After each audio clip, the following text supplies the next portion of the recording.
Here's what's coming up on We Have Till 5. Maybe I don't know, maybe I'm a glutton for punishment. Maybe I just love to break people's hearts. I don't know. I feel like as I'm watching this match, I'm like, this needs to be a moment where they rip the heart out of my chest. Just rip my heart out, Vince McMahon. And they didn't. They gave me the feel good followed by the heat. I understand the moment. Yep. The match itself, I'm lukewarm to. Really? See, To I thought me, they it's had a okay. Great underdog story. I'll tell you for something. them. Wouldn't be making my top 3. I'll No tell you that way? much. So Interesting. So convince me. Everything that Scott Steiner said on a microphone should be documented and put in a museum so that people can learn. Oh my lord! I learned math from Scott Steiner. As soon as I remember that this match was never not my number one. It's the conclusion of Andrew Kent's best SummerSlam matches ever. Coming up after the break. Hey, it's at Adam Conta. Hey, I'm Drew Ferris. We came up with the idea for this show, Ropes to Reels, where we talk about movies that have something to do with wrestling. Could be anything. Could be the story. Could be the plot. Could be one of the executive producers. It's just got to rope around somehow to professional wrestling. We're going to review everything from the Scorpion King to Ready to Rumble. From The Wrestler to Scooby-Doo WrestleMania Mystery. So grab your popcorn And put on your elbow pads. and join us in the Theater of the Mind every week for Ropes to Reels. Streaming now on the Wrestling Show Network.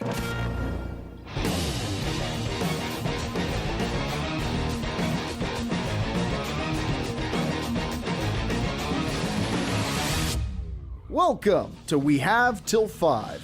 I'm at Adam Conta. That's at Smarks Anonymous, a.k.a. Andrew Kent. That's Andrew, me. after weeks Weeks. of build-up, this had better be good.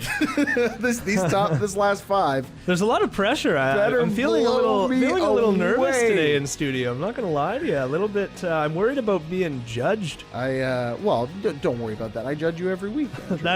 That is incredibly true. You do okay. Yeah. Well, that's all right. So here we are, SummerSlam, just 2 days away. What an incredible weekend SummerSlam always is, and a huge event coming up. There's a lot of questions about who's going to walk away with championships, who's going to show up, whether we'll see somebody cash in their Miz Money in the Bank contract, because it's not a briefcase, it's a contract. Stop making it a briefcase. You're right. I apologize. It's clearly not a briefcase. Looking at it, how anybody could Why would confuse anybody that believe that? for a briefcase, Come on, Vince. I don't know. But here we are, the last 5. Whew, I'm excited. Well, you should be. That is your list. Let's remind the folks listening at home who may only be hearing us for the first time some of the matches in the honorable mentions as well as the top 15 through 6 that weren't in this top 5. So I'm going to mention a match, and you tell me, not top 5, okay? Brock Lesnar versus John Cena. Not top 15. Not top 15. Not top 15, let alone 5. Chris Jericho versus Chris Benoit at SummerSlam 2000. Not top 15. Not top 15. Brainbusters versus the Hart Foundation. Snuck in at 15. CM Punk versus Jeff Hardy. Not top 5. Not top 10. 5. Not top 10. Brock versus Rock. Not top 10. Shawn Michaels versus Vader. Oof, that's a good one. That one's not even top 10. Not even top 10. My God. The first ever TLC.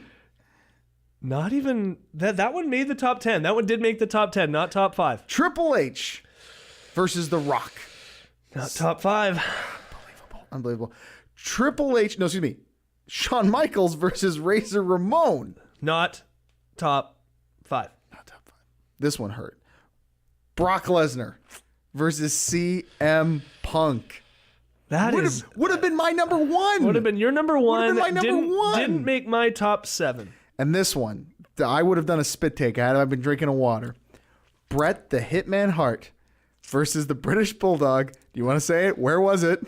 Number 6. It just squeaked off this list. But where was the? You know what? But where was the event held? Wembley. We're not doing this again, guys. Don't worry. I might do it again. I know you'll do it again. I know you. You know what? It's actually really funny. As I was looking at this list after you stumped me last week, I was like, did I make a mistake?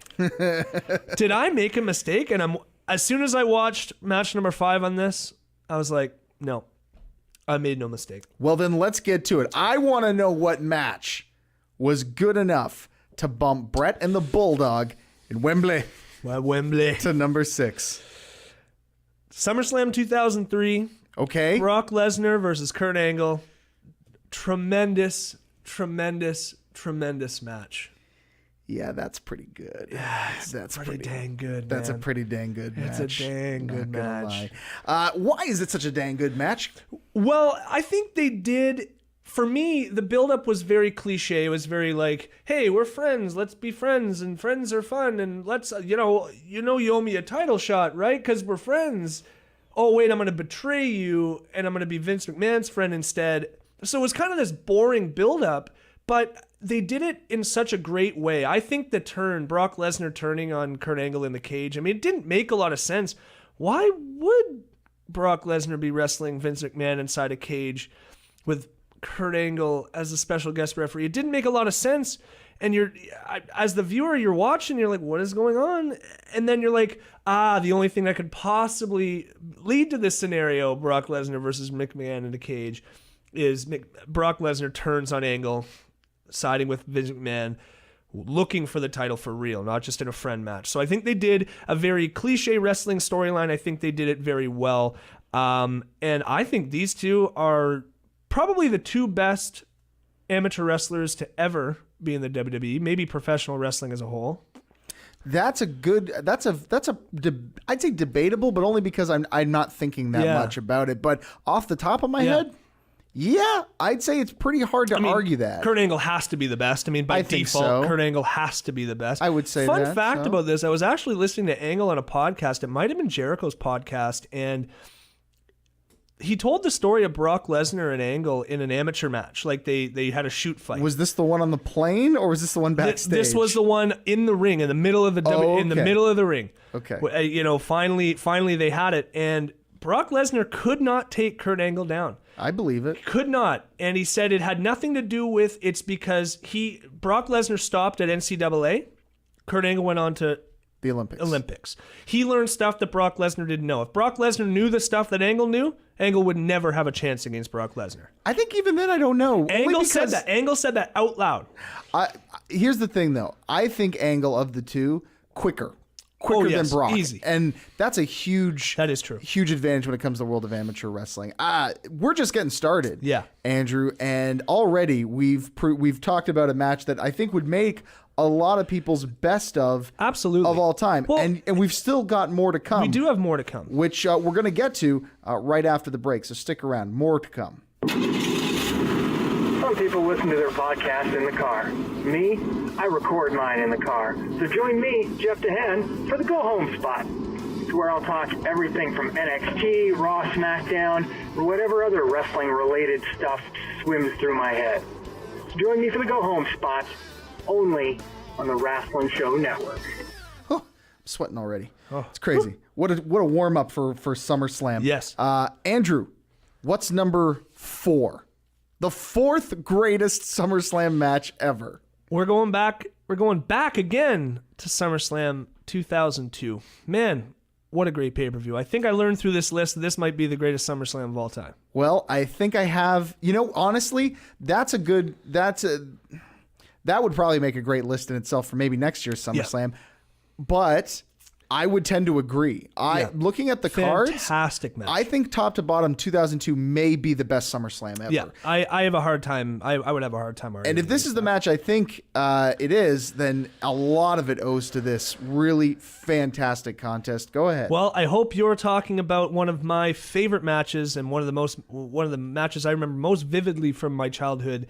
The non-sanctioned match between Triple H and Shawn Michaels. What a moment in time. What a war. Not only that, but just this. It was a moment. Mm-hmm. This idea of that we all thought Shawn Michaels was done. We thought that Stone Cold versus Michaels at WrestleMania was the last we'd ever see of Shawn Michaels in a ring. Yeah. And here we were. I hate to use this, but I'm going to use it only because of Michael's background and your background, Mr. Ken. It was a resurrection. Shawn Michaels had risen from the grave, and here he was. Yes. Hopefully for the fans to forgive his sins of the past. Goodness gracious. And boy, did he ever go through quite the metaphorical crucifixion in this match. Man, did he put his body through a lot. An absolute brutal brawl. It holds up. I was worried it wasn't going to hold up because I remember it when I was a kid being next to Cactus Jack and Triple H at Royal Rumble 2000, the most brutal match I remember from my childhood. This is like a close second to that Rumble match, and it holds up. They beat each other up like only two best friends could in wrestling. Like only two best friends could possibly beat each other up this bad. Some of the bumps they took were absolutely horrifying, and they're both busted open by the end, Triple H especially. And these guys they went for it. You know, one of my favorite moments in the match, and I don't know how many. A wrestling fan like you, I think this would also be one of your favorite parts of the match. When Shawn Michaels goes to give him the superplex from the top, but they've been working the back the whole match, and he turns to his side. That right there, that's why Shawn Michaels is one of the greatest of all time to me. He actually sells injuries. And going back to the last match, I was really glad at Lesnar. Do you remember the F5 on one leg? Yes. Amazing. My goodness, for all the crap I've given Lesnar in the last 4 years, my goodness. Like, that guy, he's a specimen. And same thing here. He turns around from the superplex to not absorb the impact on his back. That's fantastic. Shawn Michaels, I think nobody out there can accuse Shawn Michaels of not being a student of the game and understanding psychology better than most, which is why I think for many, he is pound for pound the greatest performer in the history of at least the WWE. Now, the only issue with this, and I think it would have been changed if they knew HBK was sticking around. I think this was supposed to be a one-off for Michaels. I think it was a one match. I think I've heard that somewhere. He was coming back for one match. So they put him over. But as I'm watching this match, I could not remember who won. And I was like, I hope Triple H wins this match. Triple H has to win this match. They need to break because the crowd was insane. My goodness, did they want Michaels to win. And I thought that was a missed opportunity for I love those heartbreak moments in wrestling. And I think they missed out, but it makes sense. And I think they put him over in the best way they possibly could with, Shawn Michaels coming back, his resurrection, if you will, against Triple H at the hottest period of his life. The flash win was the way to go if you're going to put Shawn Michaels over Triple H. I think hindsight will always show that it should have been the other way around, though. I'm not sure about that because while you're looking at things long term, if the decision was that this was a one-off, you have to look at the idea of Brock is winning the belt later that night. Mm-hmm. So you have to give the fans some good thing to go home with. Plus, also, Triple H got his heat back after the match by smashing him in the back with that sledgehammer. It's just a different kind of heat. I think they did it perfectly with Like, if HBK was going over, I wouldn't change a thing. I don't know. Maybe I'm a glutton for punishment. Maybe I just love to break people's hearts. I don't know. I feel like as I'm watching this match, I'm like, this needs to be a moment where they rip the heart out of my chest. Just rip my heart out, Vince McMahon. And they didn't. They gave me the feel good followed by the heat. That would be my one criticism of this match, and it's not real criticism because I think they did a great job. They wouldn't give you that moment until almost 2 years later in June of 2004 with Bad Blood in the Hell in the Cell, the big blow-off to that feud. Yeah. Okay, so we've had a technical classic from Brock Lesnar and Kurt Angle. Mm-hmm. We've had a vicious brawl from Triple H and Shawn Michaels. What, pray tell, made it to number 3? We're going back to the modern era here, and one of my favorite matches of 2013, we're going to go John Cena, Daniel Bryan. Now, this one is interesting because I understand the moment. Yep. The match itself, I'm lukewarm too. Really? See, It- I to thought me, they it's had a okay. great underdog story. I'll tell you going something. on. Wouldn't be making my top 3. I'll No tell you that way? much. So Interesting. I'm so convince me. Convince you. Convince well, me. first of all, again, you've already mentioned the moment. I'm always very honest. I may be looking through this match through rose-colored glasses, through hindsight, through 2020 nostalgia. Okay, this match began what is, I think, seriously top 5 greatest WrestleMania moment of all time. Yeah, I could agree with you on that sense. I personally feel like WrestleMania 30 is the greatest WrestleMania of all Yeah, time. yes. And anybody who wants to dispute that, I will fight them on the moon. So this match, and again, history, the good news, about this one is that history will always show, they won't show the hard road, the bad booking that led to WrestleMania 30. All it will show is SummerSlam, Royal Rumble, WrestleMania.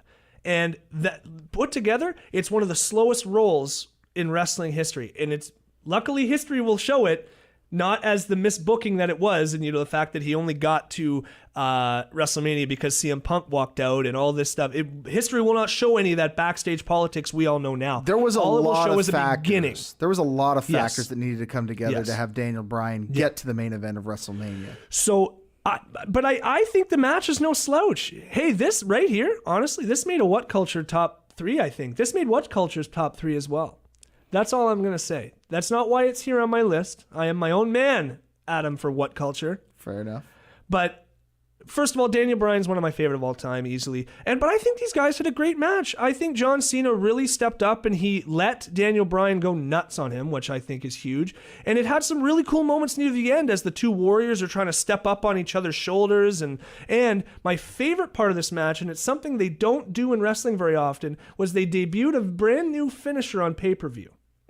And for me, that moment helps the match become a classic for me. I will say that I think my favorite part of the match itself is the fact that the finish felt like it came from out of nowhere. Yes. Which was great. And it was fantastic. Debuted a brand new finisher on pay-per-view. They never do that. And then, of course, owing to the last match we just talked about, they come out and they rip our hearts out of our chest with Randy Orton. And I don't know, I'm a huge fan of that. Now, before we go to break, I want to ask about that moment. Do you feel the cash-in and the turn tarnishes that match at all? No, I honestly think it makes it all the better. Going back to watch it, it's like going back and watching Star Wars and knowing the whole time that Darth Vader is Luke's father. Spoilers. Okay. Jeez. Hey, the movie came out like 35 years ago. Get off my back here. Okay, but looking back, and it's funny, I did some overthinking. Not you. Overthinking. No, not me. Why? I don't remember ever thinking, why is Triple H even the special guest referee for this match? He didn't do anything. No, it seemed very weird. It was very strange. And now you're watching the whole time, and now it's like this second layer of Triple H is planning this the whole time. He already knows what's going to happen. He knows that whoever wins is about to be cashed in by Randy Orton, and he's going to turn on him. And so for me, it doesn't tarnish it at all. It honestly, it probably is a big reason as to why this is on my list. Well, there you have it. We're down to the last 2, and we're going to get to them coming up after the break. Hey, it's at Adam Kota. And at Matthew Sukram. We do the Wrestling Show podcast. And it is tons of fun. What happened on Raw this week? What went down on SmackDown? We're going to tell you what we think. Who's going to win the big match at the upcoming pay-per-view? Do they still call them pay-per-views? We run the gamut. Everything from Cuban hotel guys to bloodthirsty Canadians. My wife just texted, I'm going to cut someone. Case in point, bloodthirsty Canadians. It's the Wrestling Show podcast. Streaming now on the Wrestling Show Network. Here we are, Andrew, the runner-up spot. Which match was almost good enough to be the best SummerSlam match ever, but didn't quite make it? Well, it didn't quite make it. But at SummerSlam 1991, my boy Bret Hart versus Mr. Perfect. I think we can hear the disappointment in Jeff DeHaan right now. Is this the one that he thought would have been my number one? That's my suspicion. Yeah? Because Jeff loves this match. This is and a fantastic match. rightfully so. Yes. I will say this is a top 5 SummerSlam match. It definitely does make the list. Yeah, for sure. For sure. These are two of the finest technical wrestlers of a generation, if not. I would agree They're with all that. of all time. I mean, they're definitely of a generation, and I think they brought realism to the WWE at a time when it was quite frankly hokey, you know. And they brought realism and reality and aggressiveness and legitimacy, I think, to wrestling. Guys like, they showed the fans that maybe they didn't just have to see a guy hulk up or see a guy like shake the ropes or anything like that. Not that that's bad stuff. I mean, that's the spectacle In of wrestling. defense, that stuff's a lot of fun. It is a lot of fun. But I think these guys are the reason why we have Daniel Bryans today. This is why we have a CM Punk. This is why we have some of the fantastic technical wrestlers that we have today. And this match specifically, I think. I mean, these guys go out there, and there's a couple really, really, really key moments in this match when Bret Hart, right at the start of the match, that headlock, and he chucks him across the ring and he goes spinning. That's beautiful. That's fantastic. Kurt Hennig was a bump machine. Oh, he was. Nobody, I think, could bump quite like Kurt Hennig. Yeah. Although I would say Dolph Ziggler's pretty close these days, if not, maybe have surpassed the Master. But Yeah. Perfect knew how to sell. Yeah. Even if it was exaggerated and over the Yep. top, he knew how to sell. And we got to talk about that finish. I think that was one of the coolest finishes. Yeah. And ways to adapt the sharpshooter. We all know that at that time, Perfect was also hurting a little bit. Yep. His back was not in the best of shape. So for him to do the honors like that and put Yep. Bret over, and let's face it, historically, it's important too, because this was Bret Hart's first singles championship. It was the begin of the rise of a Hall of Famer, the beginning of the rise of a legend. Yeah. Well, and not only does he put him over, he does two really key things, I think, to make Bret Hart the star that he was. The star that he became. He let Bret Hart kick out of the Perfect Plex. Yes. First guy to do that. That move was super protected up to that point. Absolutely. But not only does he let him kick out of his move, but he puts him over by tapping out of the sharpshooter immediately. Yeah. He puts a guy over and puts his move over in one fell swoop. It's fantastic. It's one of the most fantastic showings of selflessness in wrestling, I think, history. It's an absolutely incredible display, but not good enough. Nope. Here's the thing. I can't fathom, okay? It's not Bret and Davey at Wembley. It's not Perfect and Bret in the Garden. No. I know what it is. It has. You have to know what it is. It can only be the Heavenly Bodies versus the Steiner Brothers at SummerSlam 1993. Oh. Right? No, it's not. Hold on. That would have been my number one. It's pretty good. Would that really make your number one? Is that really the one? Would that actually top your list? It would be in my top 5. My gosh. I love that match. And again, fight you on the moon if you say otherwise. I'll have to go back and see it. Go back and watch it, because I'll I'm check telling it you, out. I think that match is a tag team classic, and I think it's one of the most underrated matches in SummerSlam history and WWF history. Heavenly Bodies were an underrated tag team. They could have been. My goodness. They could have been the Road Warriors. Who are the Heavenly Bodies? That was Dr. Tom Pritchard That's and right. Gigolo Jimmy Del Rey. That's right. With Mr. James E. Cornette in their corner, the Smoky James Mountain E. Tag Team Champions. James E. Cornette. But clearly that's not your number one. Nope. Unfortunately, that's not your number one. Nope. Hit me with it. Okay, come on, Andrew. What could possibly be better than the Heavenly Bodies versus the Steiner Brothers? We're heading back to SummerSlam 1994. All right. And it's The Undertaker versus The Undertaker. I knew it. I'm super kidding. It's the cage match between Bret Hart and Owen Hart. I should have known. Anybody who listened to our tag team breakups knows not only A, that I'm the biggest Bret Hart fan possibly in the whole world besides Bret Hart himself, and I love this storyline and every match that came of it, and I think this, as soon as I remember this match, was never not my number one. All right, that's interesting. It was when I thought about SummerSlam. I thought first about Wembley just because it's such a classic match and took us such a spot in Bret's you book. thought about what? And then once this match came into my mind, it was number one and it never moved. Why this one over Brett and Perfect and Brett and Bulldog? I think the story they told not only before they got in the ring, because we've already talked that one to death. We won't kind of keep going through that. I mean, you can go back and listen to our tag team breakup if you kind of want to hear the storyline leading up to this point. But the match, the story they told in the ring was nearly as good as the story they told outside the ring leading up to this point for months. They fought like brothers inside the cage in a way that I've never seen brothers fight in wrestling. They were literally climbing over top of each other, trying to climb out. And I remember doing that with my brothers, like trying to leave the room first and like just climbing over top of each other and you know, elbows and Bret Hart does no headlocks in this. He does none of the classic Bret Hart stuff, man. I don't even know if he takes a front turnbuckle. He gave him a fight. You gave him a fight. He gave him a damn good fight. You know what? I actually heard that promo tonight for the first time. Isn't that like an amazing And promo? I actually did. I would like to think that my reaction would have been the same, even if we hadn't talked about it already. Goosebumps. But I did get goosebumps. I'm getting goosebumps right now thinking about It's it. an incredible promo. So I'd like to think that I would have done that anyways, but I think our conversation certainly helps. So that, I think, would put this match over it for me. It was inside the beautiful blue bars, which is huge.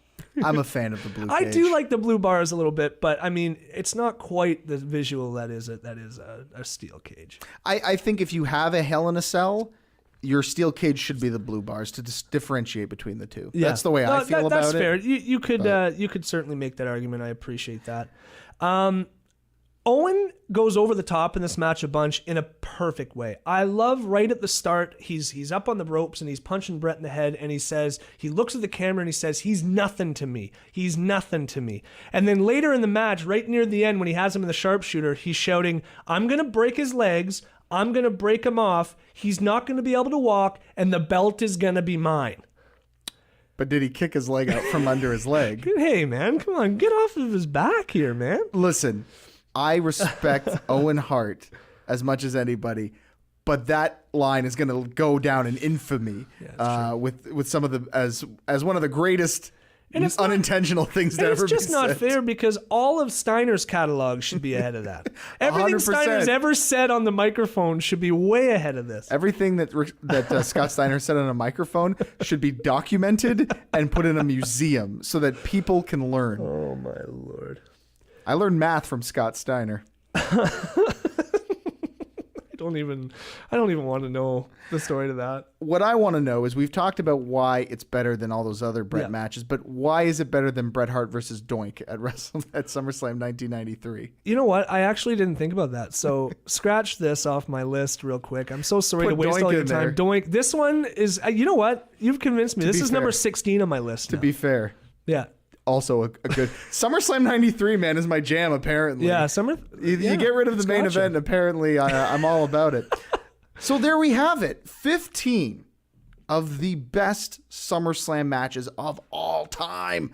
Before we started recording, though, Andrew, you said that you wanted to do some special stuff for this episode. Yeah, I did. I did want to talk about just a couple things. I might save one for the bonus content, but definitely what I want to kind of talk about is what I noticed. First of all, no surprise, Bret Hart is on this list 4 times, Yeah.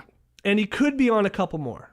Yeah, you know, I've always thought that his match with The Undertaker at SummerSlam 97 was a really fantastic match as well. Again, I know we kind of joked about it. I would put the back-to-back match with Doink and Jerry Lawler on there just for the heat and the storytelling. It was so awesome. I mean, I don't know if I ever remember seeing a bad Bret Hart match. They're hard to come by. He really is. He's my favorite of all time. But I think he is. You know, if Shawn Michaels is Mr. WrestleMania, I think Bret Hart is Mr. SummerSlam. That's an interesting idea. But what was interesting to me was that there's a couple guys on this list I did not expect to show up so many times. Such as? Brock Lesnar. I have been really critical of Brock Lesnar the last few years. Not because of the way he's been booked. I am not sour. I'm not some smarky smark, despite my Twitter handle. You know, debatable. But I think shut up, Poindexter. I think his work in the last few years has been, besides some of these SummerSlam matches, I think, really lackluster. I think he is not the performer he was. And I don't think it's due to age. I've always thought it's due to laziness. I always thought that it's because he's not. I mean, Dean Ambrose has kind of talked about Brock Lesnar's unwillingness to do business. So I've been really critical of him. But my goodness, that match with John Cena, he's technically on this list 4 times as well, if you count the honorable mention. Absolutely. And I mean, And deserves to be there. I think so too. And it goes to show there's a reason these guys make those top spots. Yeah. You know, I don't think anyone's surprised to see Shawn Michaels there. Shawn Michaels on there times, 3 times. Triple H multiple times. CM Punk made it twice. Yeah, there's a lot of guys whose names you do keep seeing Yeah. pop up there, and I think for good reason for sure. Even John Cena, again, if you count honorable mentions with Brock Lesnar, he made this list twice as well. Yeah, and he's put on some great matches too. Yeah. Bottom line, SummerSlam is a fantastic event, and I'm sure Yeah. this Sunday will be no different. I'm sure a memory will be made. Something will happen that will make us go, well, maybe we'll have to reconsider the list for next year. Yeah, We'll of see what course. happens. Absolutely. There's a lot of good potential out there. Yeah, there sure Anything is. else that you want to address or talk about before we wrap things up here today, Andrew? Well, you know what? Let's just throw it right on the podcast. You know, coming right out of Mr. SummerSlam tally, there's 3 guys that I could not believe didn't make this list. Now, we just talked about one of them. I think The Undertaker could have made the list with Bret Hart in 1997. He squeaked out a little bit, but he's not on this list anywhere, and nor was he ever really considered, except jokingly, for my number 1 at the top in one Right. of the worst SummerSlam matches of all time. He has not had a great track record at No. SummerSlam. Him and Steve Austin was really good. Yeah, that's the only one that came to mind when I Him was and thinking. Brett was really good. Outside of that, I'm really racking my brain for anything that made me go like, oh man, remember that great SummerSlam Yeah. match with? Yeah. Otherwise, there's nothing that comes to mind immediately where I'm like, that was incredible. Yeah. Yeah. It's know who been else? kind of. Macho Man Randy Savage. Yeah, Savage hasn't had. I mean, He the had tag team argued- match with the Mega Powers was Yeah. cool. Yeah. And But I mean, I don't think you can. That's not exactly a Matt classic. Like that. No, that's it one of the isn't. spectacle Just ones. it was a cool match. You know, it's the spectacle of it. You know, you got he had probably Ultimate Warrior's greatest match. Yeah, You know, I would say, but Ultimate Warrior's best match is I'd say I'd put his match with Hogan over his Yeah? match with Savage, but that's interesting. That's personal. But yeah, that would be nostalgia. That's personal Daniel choice. Bryan making number 3. Sure, yeah. sure. Fair enough. The last guy that I just was surprised because he's one of my favorites is Chris Jericho. He only made it 1 honorable mention, and other than that, was not considered at any point. What do you think is Chris Jericho's best SummerSlam match? Well, obviously, I think that it's Chris Jericho in the 2 out of 3 Falls match. I think of his match with Ric Flair, but I think of that in potential. I felt like that match could have been something special, but I hear Ric Flair was dealing with some confidence issues at the time, some body issues and stuff like that. But like, other than that, I can't think really of a. I love his match with John Cena in Yeah? 2005 for the Interesting, title. okay. I love that match. Yeah. I think that's a great match. Jericho's at his I won't say his heel best, but he's in great heel mode there. Yeah. So I would put that one up there for sure. But those are the 3 guys that, as I looked back on this list today, coming here, and as I was preparing to give my top 5, I was like, these guys are not on the list. And like, especially for some reason, Macho Man blows my mind the most because he was there at the The Apex. the apex of SummerSlam, the apex of the WWE. And granted, he did have that Mega Powers match, but the guy has had possibly the greatest WrestleMania match of all time. Certainly should be in everybody's top 5. Yeah, I think that and he's had no classic SummerSlam matches besides that Mega Powers. Yeah, it's kind of strange how the chips fall Yeah. for certain guys at certain times, for sure. Yeah. Anything else that you want to mention before we wap things up today? Just watch SummerSlam this Sunday and stop Yeah, doing boy. Roman Reigns just because he's Roman Reigns, That's man. right. Matt Sukram, I'm talking to you. Hey, I know what. I have it on good authority that Matt Sukram does like Roman Reigns. He just likes Braun Strowman a lot more. Well, I, that's fine. You can like Braun Strowman, but that would be mine. Watch SummerSlam, but don't just boo him because he's freaking Roman I'll Reigns. agree with that. Don't just boo Just don't boo him. Roman 'cause Reigns. If you don't like it, I don't like the Superman punch either. All right, and I don't like when Vince McMahon tells me who to love either. I love the Superman You do. punch. I do. I just love this setup, See, the cocking. It's so I good. think that's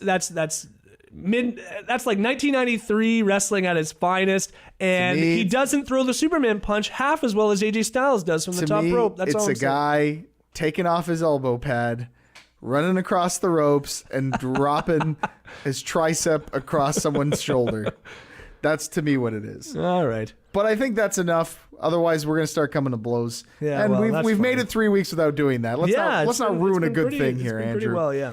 So until next week and another top 5, I'm at Adam Conta. That's at Smarks Anonymous. And this has been We Have Till 5.